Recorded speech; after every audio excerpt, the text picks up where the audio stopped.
Community Helpers, Doctors by Christina Leaf. Doctor's visit.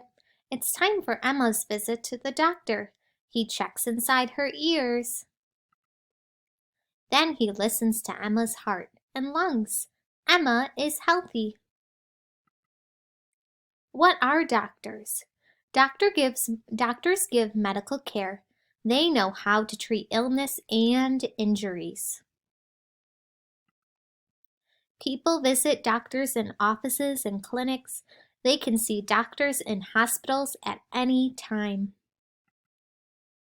What do doctors do? Doctors check patient health. They suggest practices to keep them healthy. Doctors plan how to care for patients.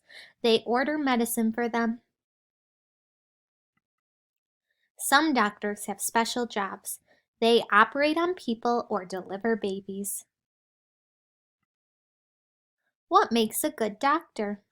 Doctors make careful decisions. Patient lives are in their hands. Doctors are also friendly. Sicknesses can be scary and painful. Doctors make them better. The end. I'm happy you got to learn all about doctors today, friends.